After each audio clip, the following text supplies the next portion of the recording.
Ластану пәні жердің ауа қабаты. Балалар, мына жұмбақты шешіп көрейікші. Көзге ілінбейді, жұтсаң білінбейді. Ол не екен? Әрине, оның жауабы ауа. Жарайсыңдар. Енді балалар, бүгінгі біздің тақырып ауа болғандықтан бір бақылау жұмысын жасап көрейік. Алдымен терең тыныс ал, содан кейін деміңді шығар. Не сездің? Қандай өзгеріс болды?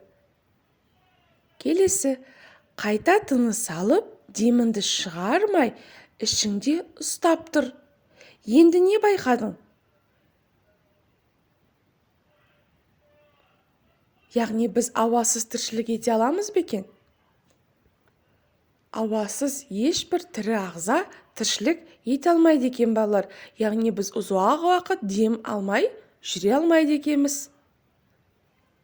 Жарайсыңдар балалар. Енді біз бүгін жаңа ұғым атмосфера ұғымымен танысамыз. Атмос – ауа, сфера – шар дегенді білдіреді.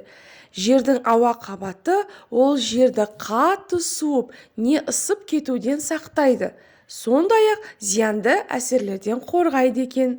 Есімізге сақтаймыз. Ауа түссіз, иіссіз, газ тәрізді, пішіні жоқ, дәмсіз болады екен балалар. Ауаны біз қолмен ұстай аламыз ба балалар? Көзбен көре аламыз ба? Иісін сезе аламыз ба? Яғни жоқ екен. Келесі, зерттеу жұмысын жасап көрейік. Бізді ауа қоршап тұрған қалай білуге болады? Сусын ішетін түтікшені алып, ең алдымен аузымызға салып, су құйылған стаканға үрлесек не шығады? Көпіршік шығады. Яғни ауаның бар екенін білеміз. Келесі, су ішетін түтікшені алып, аузымызға салып, алақанымызға үрлесек, яғни алақанымызда ауаның бар екенін сеземіз. Енді балалар, келесі, қолымызға стаканды алып, су құйылған ыдысқа салсақ, стаканның ішінде бос орын қалады. Яғни ол балалар ауа екен. Енді сендерге сұрақ балалар. Біз бақылау жұмысын жасадық, зерттедік, балалар.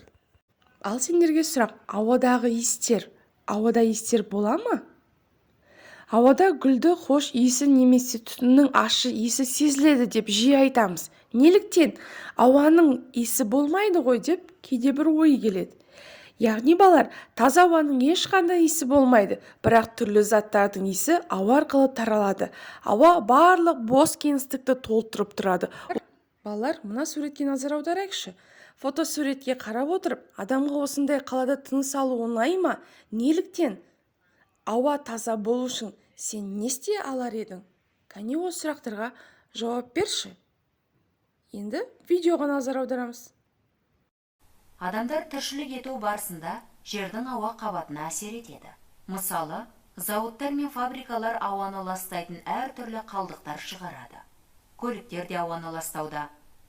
Ауаның ластану себептері орманды кесу, радиация, пайдаланған газдар, улы газдар, түрлі қалдықтар және басқа да зиянды заттардың ауаға таралуы. Мұның алдын алу үшін адамдар әрдайым ауаны зиянды заттардан тазартудың жолын іздестіреді. Біздің мемлекетімізде де ауаны қорғау шаралары жүргізілуде. Қазақстан Республикасының Конституциясында ауаны қорғау туралы заң бар. Еліміздің әрбір азаматы елімізді қорғау керек екенін есте сақтауы керек. Деніміз сау болып, бақытты өмір сүру үшін бізге ең алдымен таза ауа қажет. Ауаны ластамаңыз. Сен білесің бе, Қарағайлы орманның ауасы адамға өте пайдалы. Қостанай және Ақмола өңірлерінде қарағай ормандар бар. Шығыс Қазақстан облысында ерте заманнан келе жатқан Қарағайлы орман белдеуі орналасқан. Балалар, адам ауасыз өмір сүре алмайды. Ауаның ластануы адамдардың денсаулығына, жердегі барлық тіршілікке қауіп туғызады. Өсімдіктер ауаны тазартуға көмектеседі. Қоршаған ортамызды аялайық.